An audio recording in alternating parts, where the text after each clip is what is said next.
ஆஸ்ட்ரோடிகிளிட்ஸ் நேயர்களுக்கு வணக்கம். நான் டாக்டர் தீபா லாலன். இன்னைக்கு நம்ம என்ன டாபிக் பத்தி டிஸ்கஸ் பண்ண போறோம் அப்படின்னா, மகர சங்கராந்தி புருஷன் எழுந்தருளி இருக்கக்கூடிய வாகனம், அவர் ஏந்தி இருக்கும் ஆயுதம், அவர் அணிந்திருக்கும் நவரத்னம், அதே மாதிரி அவருடைய கந்தம், உதிக்கும் திக்கு, உதிக்கக்கூடிய நட்சத்திரம், நாள், இதெல்லாம் பொறுத்து ஒவ்வொரு ராசிக்கும் பாத்தீங்கன்னா ஒவ்வொரு விதமான பலன்கள் அப்படின்றது குறிப்பிடப்பட்டிருக்கு. இது என்னடா இந்த அம்மா புதுசா சொல்றாங்களே அப்படின்லாம் யோசிக்காதீங்க. காரணம் என்ன அப்படின்னா, ஏறக்குறைய 2000 வருடங்களுக்கு மேல் பழமையானதுதான் பாத்தீங்கன்னா இந்த மகர சங்கராந்தி புருஷனை பார்த்து நம்ம ராசிகளுக்கு வரக்கூடிய பலன்களை கணிக்கிறது அப்படின்றது. எனக்கு தெரிஞ்சு ஒரு 30 வருஷம் முன்னாடியே கூட பாத்தீங்கன்னா இந்த மாதிரி கணிக்கிறது அப்படின்றது இருக்கதான் செஞ்சு. கிராமத்துல பெரியவங்க என்ன பண்ணுவாங்க அப்படின்னா, அந்த ஊர்ல கோயில் ஐயர் இருப்பாரு பாத்தீங்களா, அவங்க கிட்ட போயிட்டு கேட்பாங்க, இந்த புருஷர் எந்த வாகனத்துல வந்திருக்கா, என்னென்ன மாதிரி நாட்டுல நடக்கும், எங்க ராசிக்கு என்ன நடக்கும் இப்படின்னு பலன் கேட்டதா நிறைய செவி வழி செய்திகள் இருக்கு. நானே பார்த்திருக்கேன் அப்படின்னு வச்சுக்கோங்களேன். கொங்கு பெல்ட்ல இன்றளவும் நிறைய பேர் பாத்தீங்கன்னா இந்த மகர சங்கராந்தி புருஷனை வச்சுதான் நிறைய விஷயங்கள் அவங்க வாழ்க்கையில செய்யணும், முடிவு எடுக்கணும், பல முக்கியமான விஷயங்களை முடிவெடுக்கிறாங்க அப்படின்றதும் ஞாபகம் வச்சுக்கோங்க. சில வருடங்களுக்கு முன்னாடி எல்லாம் பாருங்க, பச்சை கலர் புடவை கட்டணும், இந்த நாள் அன்னைக்கு 2 விலை கேத்தி வைக்கணும், தலைச்சம் பிள்ளைக்கு ஆகாது, இந்த பரிகாரம் செய்யணும், இப்படி நிறைய விஷயங்கள் பரிகாரமா பிரசித்தி பெற்றுச்சு பாத்தீங்களா. அதெல்லாம் எதை பேஸ் பண்ணி இருந்துச்சு அப்படின்னா, இந்த மகர சங்கராந்தி புருஷனை பேஸ் பண்ணி தான் இருந்துச்சு. ஆக இந்த மகர சங்கராந்தி புருஷன் எழுந்தருளி இருக்கும் விதம் உங்களுக்கு என்னென்ன மாதிரி பலன்கள் வரப்போது உங்க ராசிக்கு சட்டன் பார்த்துடலாம். மகர ராசி அன்பர்கள், உங்களுக்கு மகர சங்கராந்தி புருஷன் சொல்லக்கூடிய பலன்கள் என்ன அப்படின்னா, சோதனைகளுக்கு பின் வெற்றி அப்படின்னு சொல்லியிருக்காரு. அதே மாதிரி பாத்தீங்கன்னா பொறுப்புகள் அதிகரிக்கும். ஒரு விஷயம் நடக்குது, அதை உடனே சட்டுன்னு நம்ம நினைச்ச உடனே நடந்துருதா இல்லைங்க, அந்த விஷயத்துக்காக நம்ம மெனக்கட்டுறேன், பாடுபடுறேன், கண்டிப்பா அந்த விஷயம் சக்சஸ் ஆயிடுது. அததான் அவர் சொல்லியிருக்காரு, சோதனைகளுக்கு பின் வெற்றி அப்படின்னு இருக்காரு. பொறுப்புகள் அதிகரிக்கும். நீங்க என்ன வேலை செய்றீங்க அப்படின்னாலும், நீங்க வேலை செய்யற இடத்துல உங்களுக்கு புதுசா நிறைய பொறுப்பு கொடுப்பாங்க, பதவி உயர்வும் உண்டு. அதே மாதிரி பாத்தீங்கன்னா வருமானமும் அதிகரிக்கும் அப்படின்னு சொல்லலாம். உங்களுக்கு சேலரியும் அதிகரிக்கும், சேலரி இன்கிரிமெண்ட் வரும், ப்ரொமோஷன் வரும், எல்லாமே வரும். இதெல்லாம் இருக்கு அப்படின்னா நமக்கு வேலை சுமை அப்படின்றது அதிகரிக்க தானே செய்யும். எனக்கு முதல்ல இருந்ததை விட இப்ப நான் மேனேஜர் போஸ்ட் வந்துட்டு இருக்கேன்ப்பா, மேனேஜர் போஸ்ட் வரும்போது அதுக்கான வேலை பளு இருக்கதானே செய்யும். பொறுப்பு அதிகமாகும் போது வேலை பளுவும் அதிகமாகும். அதுக்கு பெருசா யோசிக்கணும் அப்படின்ற அவசியம் இல்லை. சின்சியரா செய்றீங்க அப்படின்னா பிரச்சனை இல்லை. அதே மாதிரி பாத்தீங்கன்னா தொழில் செய்றீங்க அப்படின்னா அந்த தொழில் உயர்வு அப்படின்றது வரும். நீங்க என்ன பதவியில இருக்கீங்களோ அந்த பதவியில கடைசி 1 மடங்கு உயர்வு அப்படின்றதாவது வரும் அப்படின்னு சொல்லியிருக்காரு. எலும்பு சார்ந்த பிரச்சனைகள் வர்றதுக்கு வாய்ப்பு உண்டு, மூட்டு வலி வர்றதுக்கு வாய்ப்பு உண்டா, அதையும் பாத்தீங்கன்னா புருஷன் சொல்லியிருக்காரு. அதுக்கும் மேல பாருங்க, மகர ராசி என்பர்கள், நீங்க என்ன வேலை செய்றீங்க அப்படின்னாலும் கொஞ்சம் பொதுவாவே பாத்தீங்கன்னா மகர உழைக்கும் வர்க்கத்தை சேர்ந்தவங்க, உழைக்கிறதுக்கு கஷ்டப்படவே படாத ஒரு ராசி எது அப்படின்னா அது மகரம் அப்படின்னு தான் சொல்லலாம். எப்பயுமே எனக்கு வேலை செய்யறதுக்கு ரொம்ப பிடிக்கும்பா, மனிதாபிமானம் நிறைந்த ஒரு ராசி எது அப்படின்னா மகரம் அப்படின்னு சொல்லலாம். மெழுகுவர்த்தி போல் தான் எரிந்து மற்றவர்களை வாழ வைக்கக்கூடியவர்கள், முக்கியமா குடும்ப உறுப்பினருக்காக தான் பாத்தீங்கன்னா மெழுகுவர்த்தியா எரியக்கூடியவங்க மகரம் அப்படின்னு சொல்லலாம். அப்படிப்பட்ட மகர ராசி என்பர்கள் எல்லா விதத்திலையும் எல்லா வேலையும் எல்லா விஷயமும் இந்த வருடத்துல நடந்துரும், கவலைப்படாதீங்க. ஒரு முறைக்கு 2 முறை முயற்சி பண்ணுங்க, உங்களோட எண்ணங்கள் அனைத்தும் ஈடேறும், கவலையே படணும் அப்படின்ற அவசியம் இல்லை. அதே மாதிரி பாருங்க, குடும்பத்துல காசு நடமாட்டம் அப்படின்றது இருந்துட்டே இருக்கும். குடும்பத்துல நிம்மதி, சந்தோஷம், மகிழ்ச்சி இதெல்லாமே இருக்கும். கொஞ்சம் கொஞ்சம் பிரச்சனைகளும் வரும். அந்த பிரச்சனைகளை நம்ம பெருசா மனசளவுல யோசிக்காம, அந்த பிரச்சனைகள் வருது, அது பாட்டு கரையுது, நம்ம பாட்டுன்னு இருக்கிற சந்தோஷத்தை, இன்னைக்கு சந்தோஷம் இருக்கா அந்த சந்தோஷத்தை அனுபவிக்கணும் அப்படின்ற மைண்ட் செட்டோட இருக்கீங்க அப்படின்னா நல்லதுங்க. புரியுதுங்களா. பெரிய லெவல்ல கடன் கொடுக்காதீங்க, பெரிய லெவல்ல கடன் வாங்காதீங்க. உடல் சார்ந்த உபாதைகள் வர்றதுக்கு முக்கியமா பாருங்க, நிறைய பேருக்கு அந்த எலும்பு வலி அதெல்லாம் சொல்லிட்டேன், மூட்டு வலி அதெல்லாம் சொல்லிட்டேன், அதுக்கும் மேல இன்ஃபெக்ஷியஸ் டிசார்டர்ஸ் அப்படிம்பாங்க. அந்த இன்ஃபெக்ஷியஸ் டிசார்டர்ஸ் வரதுக்கு வாய்ப்பு உண்டு. யூரினரி ட்ராக் இன்ஃபெக்ஷன் இந்த மாதிரி வரதுக்கு வாய்ப்பு உண்டு. பிறப்புறுப்பு இன்ஃபெக்ஷன், அதுக்கும் மேல ஆல்ரெடி எனக்கு சக்கரை இருக்குங்க, பிபி இருக்குங்கன்னு அதெல்லாம் அதிகமாகறதுக்கு, இருக்கக்கூடிய நோய் அதிகமாகறதுக்கான வாய்ப்பும் உண்டு. புரியுதுங்களா. அதே மாதிரி கணவன் மனைவி கூட பாத்தீங்கன்னா ஒரு ஒத்துமை, ஒரு அன்பு, ஒரு புரிதல் அப்படின்றது மேலோங்கும். இது கணவன் மனைவி கூட மட்டும் இல்லைங்க. நீங்க ஒரு சுயதொழில் செய்றீங்க, ஒரு பார்ட்னர்ஷிப் கன்சர்ன் வச்சு நடத்துறீங்க அப்படின்னா உங்களுக்கும் உங்க பார்ட்னருக்கும் அந்த அன்பு, அதே மாதிரி பாத்தீங்கன்னா புரிதல் அப்படின்றது மேலோங்கும். இந்த புரிதல் மேலோங்கிறதுனால தொழில ரொம்ப பாத்தீங்கன்னா செவ்வனே செய்ய முடியும். செவனே செய்யறதுனால நிறைய வருமானம் அப்படின்றது வரத்துக்கு வாய்ப்பு உண்டு. புரியுதுங்களா. நிறைய மகரம் பாருங்க, கடன் இல்லாத, எதிரி இல்லாத, நோய் இல்லாத வாழ்க்கையை வாழணும் அப்படின்ற விதி இருக்கு. அது இந்த வருஷம் கண்டிப்பா நடக்கும், கவலைப்படாதீங்க. அதே மாதிரி பாருங்க, நீங்க யோசிப்பீங்க இந்த காலகட்டத்துல, என்கிட்ட என்ன குணம் இருந்துச்சு, எந்த குணத்தினால நான் ஏமாத்தப்பட்டேன், எந்த குணத்தினால மத்தவங்க என்ன யூட்டிலைஸ் பண்ணிக்கிறாங்க, எந்த குணத்தினால நான் கஷ்டப்படுறேன், அந்த குணத்தை மாத்திக்கணும்னு யோசிப்பீங்க. அந்த குணத்தை மாத்திப்பீங்க அப்படின்னு சொல்லலாம். இது ஒரு பெருத்த நல்ல விஷயம் இல்லைங்களா? உங்களோட தைரியமும் தன்னம்பிக்கையும் அதிகரிக்கும். தம்பி தங்கச்சி ரொம்ப சப்போர்ட்டிவா இருப்பாங்க. என்னுடைய ஆக்கப்பூர்வமான சிந்தனையும் எழுத்தாற்றலும் அதிகரிக்குது. குட்டி குட்டி டூரு டிராவல்ஸ்லாம் நான் போயிட்டு வந்தேங்க, சந்தோஷமா இருக்கிறேன் அப்படிங்கிற ஒரு அமைப்பு சொல்லலாம்.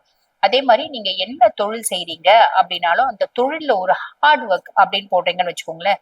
நான் வந்து ஹார்ட் ஒர்க் நான் முதலே சொல்லிட்டேன், உழைக்கும் வர்க்கத்தை சேர்ந்தவங்க தான் மகரம் அப்படின்னு. இன்னும் கொஞ்சம் ஹார்ட் ஒர்க் போடுறீங்க அப்படின்னா அதுல பெருத்த லாபம் அப்படின்றத நீங்க எடுக்க முடியும். அதே மாதிரி பாத்தீங்கன்னா உங்க மூத்த சகோதர சகோதரிகளோட ஒரு சப்போர்ட், இளைய சகோதர சகோதரிகளோட ஒரு சப்போர்ட் அப்படின்றது கிடைக்கும். ஃப்ரெண்ட்ஸ்னால ஒரு பெருத்த ஆதாயம் அப்படின்றது வரதுக்கு வாய்ப்பு உண்டு. ஃப்ரெண்ட்ஸ்னால ஒரு ஆன்லைன் பிசினஸ் பண்றேங்க, ஃப்ரெண்ட்ஸோட சேர்ந்து ஆன்லைன் பிசினஸ் பண்றேன். அதே மாதிரி பாத்தீங்கன்னா நாங்க வந்து ஒரு நெட்வொர்க் பிசினஸ் மாதிரி பண்றோம் அப்படின்னா அதெல்லாம் வந்து பாருங்க நிறைய பேருக்கு ஃபேவரபிளான ஒரு ரிசல்ட் கொடுக்கறதுக்கு வாய்ப்பு உண்டு. ஆக நான் சொன்ன சின்ன சின்ன விஷயங்கள்ல மட்டும் கொஞ்சம் காஷியஸா இருக்கீங்க அப்படின்னா மட்டும் போதுமானது. இந்த ஒரு வருடமும் நிறைய நற்பலன்கள் உங்களுக்காக கொட்டி கிடக்கு அப்படின்னு சொல்லலாம். ப்ராப்பரா யூட்டிலைஸ் பண்ணிக்கிறீங்க அப்படின்னா இந்த வருடம் ரொம்ப இனிமையான வருடமா அமையும். வாழ்த்துக்கள். இப்ப நான் சொன்னது வந்து பாத்தீங்கன்னா மகர சங்கராந்தி புருஷன் சொல்லக்கூடிய ஒரு பொதுவான பலன்கள். இந்த பதிவை பார்த்துட்டு இருக்கோங்க, ஆமாம்மா நாங்களும் வாழ்க்கையில சில முக்கியமான விஷயங்களை முடிவெடுக்கும் தருணத்துல இருக்கும். புதுசா பிசினஸ் ஆரம்பிக்கலாம்னு நினைக்கிறோம். பிள்ளைய வந்து காசு செலவு பண்ணி மெடிசன் சீட் சேர்த்தலாம்னு நினைக்கிறோம். பிள்ளைய வெளிநாடு அமைச்சு படிக்க வைக்கலாம்னு நினைக்கிறோம். பொம்பளை பிள்ளை லவ் பண்ணிட்டு இருக்கு, அந்த பிள்ளைய வந்து சமாதானப்படுத்தி இல்ல வீட்டுல வச்சு பூட்டி இன்னொரு பையனுக்கு கல்யாணம் பண்ணி கொடுக்கலாம்னு நினைக்கிறோம். இதெல்லாம் ஒத்து வருமா, ஒத்து வராதா? வீடு புதுசா வாங்கலாம்னு நினைக்கிறோம், வாங்கலாமா வாங்கக்கூடாதா? இந்த மாதிரி இந்த காலகட்டத்துல இந்த விஷயங்கள் செய்யலாமா வேண்டாமா, இந்த மாதிரி பல கேள்விகளுக்கு வந்து பாத்தீங்கன்னா உங்களோட சுய ஜாதகம் பதிலாவும் இருக்கும், முழு தீர்வாவும் இருக்கும் அப்படின்னு சொல்லலாம். ஆக உங்க சுய ஜாதகத்தை பார்த்துக்க விருப்பம் இருக்கு அப்படின்னா நான் பேசிட்டு இருக்கும் போது எங்களோட வாட்ஸ்அப் நம்பர் கொடுத்துருப்போம். அந்த வாட்ஸ்அப் நம்பருக்கு கால் பண்ணி அப்பாயின்மெண்ட் ஃபிக்ஸ் பண்ணி என்கிட்ட பேசிக்கலாம். தேங்க்யூ. மகர ராசிக்காரர்களே, உங்களுக்கு தான் இந்த மகர சங்கராந்தி பலனே சொல்ல போறேன்.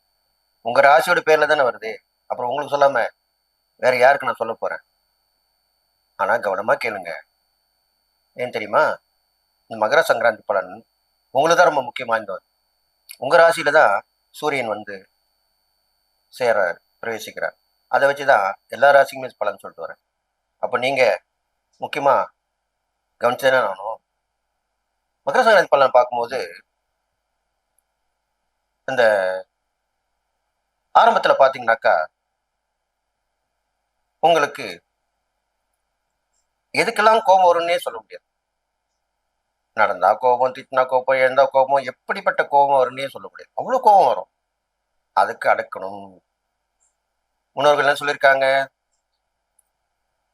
ஆத்திரக்காரனுக்கு புத்தி மட்டுன்னு சொல்லியிருக்காங்க. ஆத்திரக்காரன் என்ன? கோபம் வர்றதுதான், கோபம் தான் ஆத்திரம், ரெண்டும் ஒண்ணு தானே.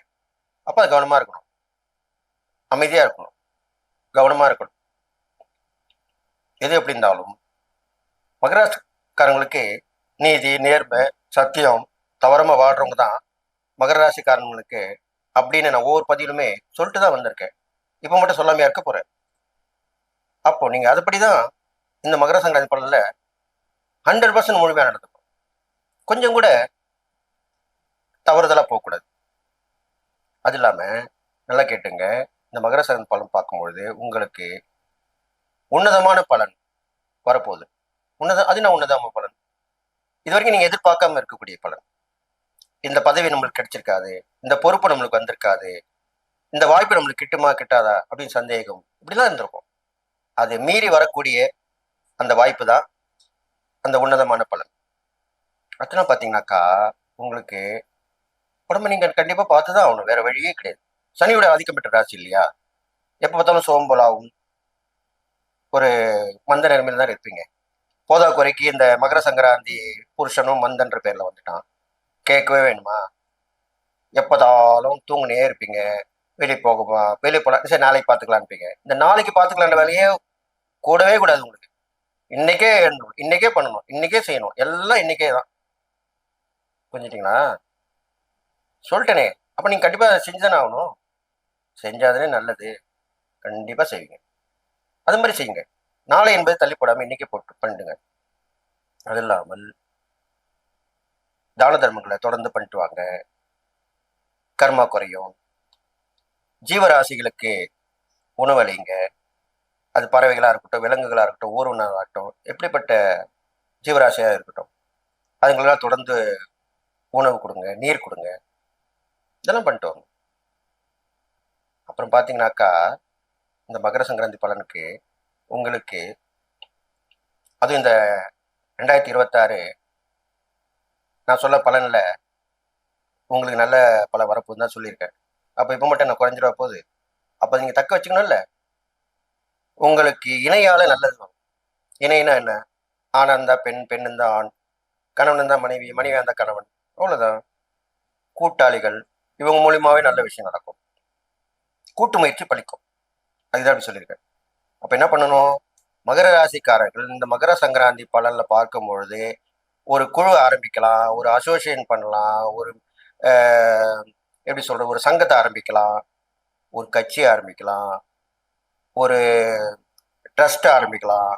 அதாவது ஆட்கள் சேருவாங்க இல்லையா, அது சம்பந்தப்பட்ட எதுவாக இருந்தாலும் நீங்க ஆரம்பிக்கலாம், ஆரம்பிக்கலாம், ஆரம்பிக்கலாம். போதுமா? அதை பண்ணிடுங்க.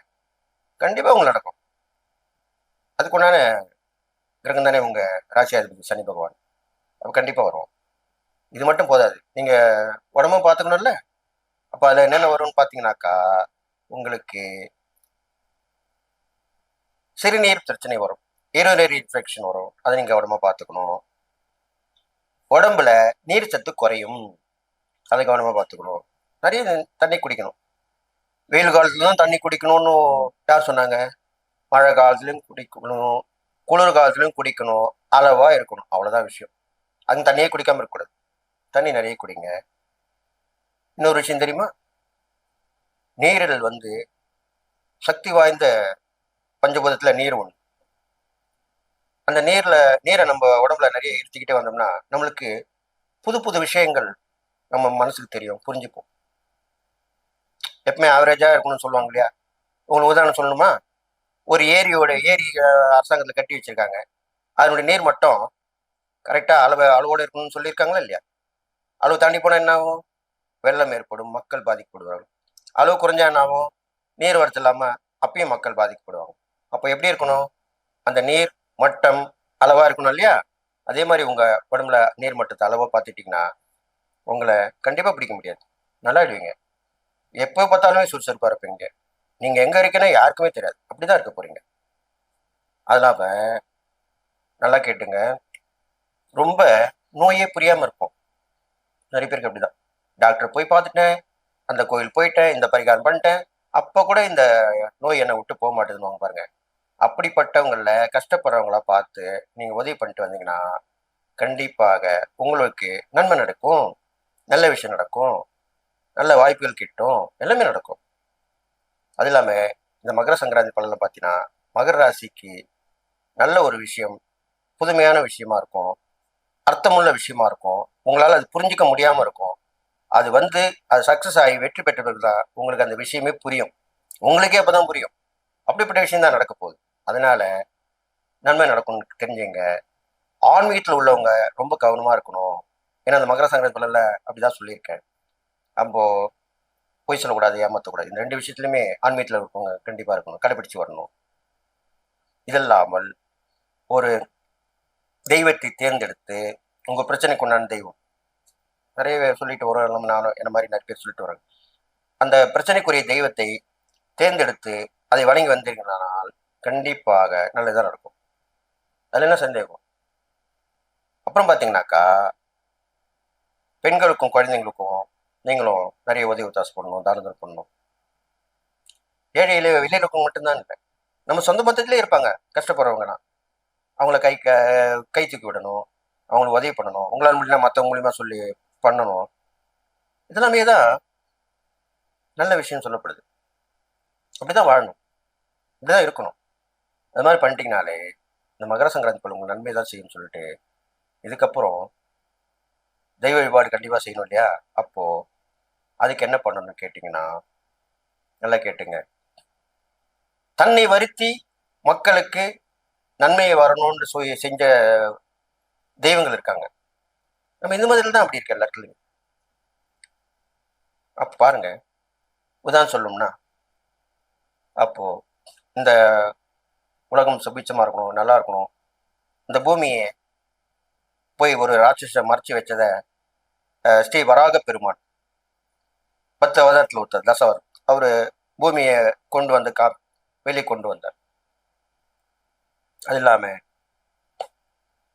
பார்க்கடலை கடைஞ்சி லக்ஷ்மி எல்லாமே தன்வந்திரி பகவான் நோய் நொடி தீர்க்கறதுக்கும் சுபிச்சமா இருக்கிறதுக்கும் வந்தாங்க இல்லையா?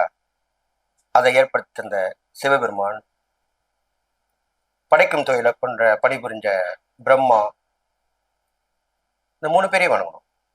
இந்த 3 பேரையும் வணங்குறது உங்களுக்கு கஷ்டமா இருந்தாக்கா, பிரம்மா, விஷ்ணு, சிவன் 3 அம்சமா இருக்கிற தத்தாத்திரேயர் இருக்கார் இல்லையா? அவர் தெரியுதா? அவர் உங்களுக்கு தெரியலையா கண்ணுக்கு? இப்ப தெரிஞ்சுங்க. அப்ப அந்த தத்தாத்திரேயர் வணங்கினாலே 3 பேரும் வணங்குற பலன் கிடைச்சிடும் இல்லையா? கண்டிப்பா கிடைக்கும்.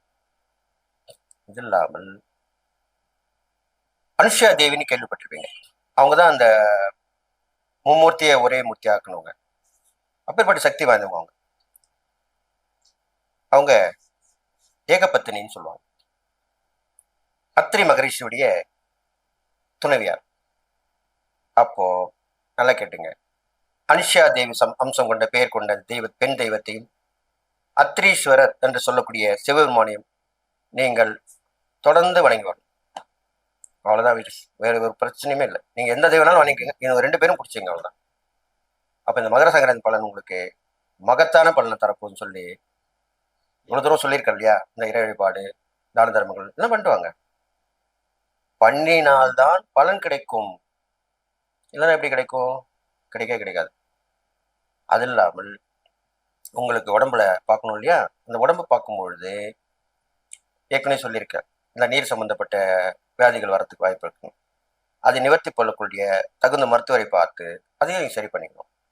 இதெல்லாம் பண்ணிட்டு வந்தீங்கனாலே இந்த மகர சங்கராந்தி பலன் மகர ராசிக்கு மிக மிக ஒரு நல்ல பலனை கொடுக்க போன்னு சொல்லி, அவன் எங்க பிழைக்க போறான், அவன் எங்க உருப்பட போறான், அவன் எங்க ஜெயிக்க போறான், அவனா இருந்தாலும் சரி அவளா இருந்தாலும் சரி இப்படி சொல்லியிருப்பாங்கல்ல, அதை உடைச்சி ஜெயிச்சு காட்ட போறீங்க நீங்க அப்படின்னு சொல்லி எல்லா நலமும் பெற்று நீங்க வாழ்வீங்கன்னு வாழ்த்தி உங்களை நன்றி கூறி விடைபெறுகிறேன்.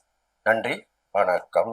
பக்தி கிளிட்ஸ் ஆன்மீக அன்பர்களுக்கெல்லாம் 2026ஆம் ஆண்டுக்கான வாழ்த்துக்களையும் ஆசையும் தெரிவித்துக் கொள்கிறேன். பக்தி கிளிட்ஸை பொறுத்த வரைக்கும் பலம் வாய்ந்த 3 கிரகங்களுடைய பயிற்சி மட்டுமல்ல, சோழி பிரசனத்தின் மூலமாக மாதராசி பலர்களும் இறையர்களாலும் குருவர்களாலும் உங்கள் நலன் பெற்று சொல்லி வந்தாலும் கூட ஏதோ மனதுக்குள்ள ஒரு நெருடல், முழுமையான பலன் அவர்களுக்கு கிடைத்து விடுமா என்ற ஒரு நம்பிக்கை தானே.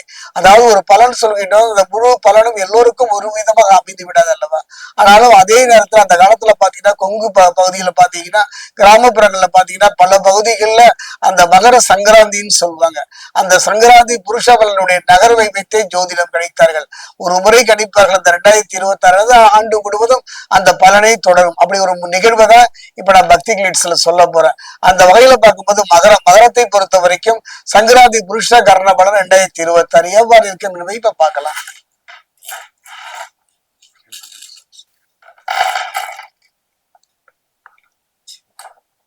மகரத்தை பொறுத்த வரைக்கும் உத்திராடம் 2, 3, 4. மகரத்தை பொறுத்த வரைக்கும் திருவோணம்,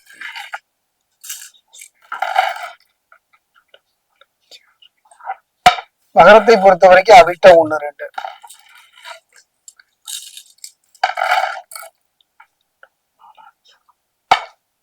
மகர சங்கராந்தி புருஷன் அது அவர் எவ்வாறு இருப்பார், எந்த நிலையில் இருப்பார், எந்த விதத்தில் நகர்வார் என்பதை வைக்கத்தானே இந்த ஜோதிடம். அந்த வகையில பார்க்கும்போது இந்த 2026 பாத்தீங்கன்னா சங்கராந்தி புருஷனை பொறுத்த வரைக்கும் புலி வாகனத்திலே வருகின்றார். சிகப்பு நிற உடை அணிந்திருக்கின்றார். வைர வைடூரிய ஆபரணமும் சிறு செண்பகப்பூ மாலையும் அணிந்து கட்கம் என்னும் ஒரு ஆயுதம் மற்றும் துந்துபி என்னும் வாத்தியத்தை ஏந்தி கொண்டு உடன் பாத்தீங்கன்னா தாமிர பாத்திரத்திலே கையிலே வைத்திருக்கின்றார். அது மட்டும் கிடையாது, 3 முகங்களும் குரோத உணர்வுடனும் அனுஷ நட்சத்திரத்துல விருச்சிக ராசியில மீன லக்னத்துல சஞ்சாரத்தை தொடங்குகின்றார் 2026. இது எவ்வாறு இருக்கும் மகர ராசிக்கு? மகர ராசியை பொறுத்த வரைக்கும் மற்ற நிலையை பற்றியெல்லாம் நீங்கள் கவலைப்பட வேண்டாம். காரணம் என்னன்னா, மகர சங்கராந்தி புருஷன் இந்த ஆண்டு முழுவதும் தரக்கூடிய பலன் தான். அந்த வகையில் பார்க்கும் பொழுது புதிய தொழில் மூலமாக நல்ல வாய்ப்புகளையும் நல்ல சந்தர்ப்பங்களையும் தரப்போகின்றார். அதே நேரத்துல கணவன் மனைவிக்குள்ள கொஞ்சம் கவனமா இருங்க, நிதானமா இருங்க, அந்யோன்யமா இருக்க முயற்சி செய்யுங்கள். ஏன்னா சில பிரிதலை சந்திக்க வேண்டிய சூழ்நிலை இருப்பதனால கொஞ்சம் கவனமா இருங்க. விட்டு கொடுப்பவர் யாரும் கெட்டு போவதில்லை. அந்த வகையில் பார்க்கும் பொழுது 2020ஆம் ஆண்டுல மகர சங்கராந்தி புருஷன் இந்த உறவுல சில மாறுபாடுகளை ஏற்படுத்துவார். கவனமாக இருந்து விடுங்கள். அதாவது உள்ளொன்று வைத்து புறமொன்று பேசாமல் வாழ்கின்ற ஒரு நிலையை எடுத்துக்கொள்ளுங்கள். ஒருவர் நலன்ல ஒருவர் அக்கறை எடுத்துக்கொள்ளுங்கள். வேலை வாய்ப்பை பொறுத்த வரைக்கும் அரசு துறையில நல்ல வேலை அமைவதற்கான அற்புதமான ஒரு சமயம். வேலையே கிடைக்கவில்லை என்று கலங்கியிருந்தால் நல்ல வேலை அமைவதற்கான ஒரு நல்ல சந்தர்ப்ப சூழ்நிலை அமையும். அதே நேரத்துல பாத்தீங்கன்னா நிறைய நன்மைகளை வழங்குவதில் இந்த காலகட்டத்துல நவ கிரகங்களும் துணை செய்யும். குறிப்பா பாத்தீங்கன்னா சுபகாரியங்கள் கைகூடும். இது ஒண்ணுதாங்க இந்த 2026ல மகரத்தை பொறுத்த வரைக்கும் சுபகாரியங்கள் இருந்து வந்த தடைகளும் பிரச்சனைகளும் நீங்கி சுபகாரியங்கள் நல்ல முறையில் நடைபெறுவதற்கான ஒரு நல்ல சந்தர்ப்பம் அமையும். வாங்கிய கடனை அடைப்பதற்கான அற்புதமான ஒரு யோக பலம். இந்த வீண் பழிபாவங்கள் இருந்து விடுபடக்கூடிய சந்தர்ப்ப சூழ்நிலை அமையும். பெண்களால் சில பிரச்சனைகளை சந்திக்கக்கூடிய சூழ்நிலை இந்த காலகட்டத்தில் அமைந்தாலும் கூட தலைக்கு வந்தது தலைப்பாயோடு போச்சுங்கிற மாதிரி சில பிரச்சனைகள் கண்ணுக்கு தெரியாமலே மறைந்துவிடும். அதுக்கு காரணம் பூர்வ புண்ணிய பலன் தான். அது மட்டும் கிடையாதுங்க, யாரையும் எளிதில் பகித்துக் கொள்ளாதீர்கள். தான் உண்டு தன் வேலை உண்டு என்று இருப்பது இந்த காலகட்டத்தில் சிறப்பு. குறிப்பா பாத்தீங்கன்னா சில மன கலக்கங்கள் தீரும். அடிவயிற்றில் ஏனோ இடம் புரியாத பயத்தோடு வாழ்ந்த உங்க வாழ்க்கை, அந்த பயம் நீங்கி மனதுல ஒரு சந்தோஷம், ஒரு நிம்மதி புலப்படும். அதாவது மதிமேல் புடையாக இடமா வளமா என்று குழம்பிய நிலை மாறி தெளிவான முடிவு எடுக்கக்கூடிய அற்புதமான யோகம். எப்போ செய்த புண்ணியங்களும் தர்மங்களும் இப்பொழுது உங்களுக்கு இந்த காலகட்ட பாதசனி காலகட்டத்தில் உங்களுக்கு உதவியாக இருக்கின்றன. கவலைப்பட வேண்டாம். சிந்திய கண்ணீருக்கு பலன் தரக்கூடிய ஒரு ஆண்டாக அமையும். அதே மட்டும் பார்த்தீங்கன்னா விரோதங்கள் விளையும், ஆதாயமும் நன்மையும் ஏற்படக்கூடிய ஒரு அற்புதமான தருணமும் இந்த தருணம் தான். அதே நேரம் பார்த்தீங்கன்னா கிரகங்கள் அத்தனையுமே நன்மை செய்யக்கூடிய ஒரு காலகட்டம் தான். கடந்த காலத்தில் ஏற்பட்ட சிக்கல்களும் பிரச்சனைகளையும் படிப்படியாக குறைப்பதை நீங்கள் கண்ணால் காணலாம். அது மட்டும் கிடையாது, வாசல் தேடி வந்து செல்கின்ற உதவிகளும் உங்கள் வீட்டு வாசலுடைய கதவை தட்டும். குறிப்பா பாத்தீங்கன்னா ஆதிபத்தியங்கள் மிக சிறப்பாக நடைபெறுகின்ற ஒரு காலமாகத்தான் இது அமைகின்றது. குடும்பத்தில் சுப நிகழ்வுகள் நடைபெறுவதை நீங்கள் காணலாம். குறிப்பா பாத்தீங்கன்னா இந்த பொருளாதார உச்சநிலையை அடையும், புகழ் கூடும், புதிய முயற்சிகளை வெற்றி காணுகின்ற ஒரு காலமாகத்தான் அமையும். அதே நேரத்தில் பாத்தீங்கன்னா அரசு துறையில வேலை செய்பவர்கள் சற்று கவனமாக இருங்கள். ஆன்மீகம் அரசியல் இருப்பவர்கள் எல்லாம் மிக கவனமாக எச்சரிக்கையா இருக்கக்கூடிய ஒரு காலகட்டம் தான். இறையருளும் பூர்வ ஜென்ம புண்ணியமும் துணை இருப்பதனால இந்த காலகட்டத்துல ஒரு நல்ல ஒரு மாற்றம், ஒரு நல்ல முன்னேற்றம் பெறக்கூடிய அற்புதமான ஒரு காலமாகத்தான் அமைகின்றது. என்னுடைய அனுபவத்துல இந்த சங்கராந்தி புருஷனுடைய காலத்துல மகர ராசியை பொறுத்த வரைக்கும் தொட்டது துலங்க, பொன் வைக்கும் இடத்தில் பூ வைப்பது போல காரியங்கள் மலமளவென்று நடக்க ஆரம்பிக்கும். நல்லது கெட்டதை புரிந்து கொள்கின்ற ஒரு அருமையான தருணமும் இந்த காலகட்டம் தான். அதாவது மகர சங்கராந்தி காலம் 2026ல தொடங்கி 2026 முடிகின்ற காலம் வரை ஒரு நல்ல ஒரு மாற்றம், ஒரு நல்ல முன்னேற்றம், பயம் இல்லாத நிம்மதியான ஒரு காலமாகத்தான் அமையும். நீங்கள் செய்ய வேண்டியதெல்லாம் ஒன்னே ஒண்ணுதான்.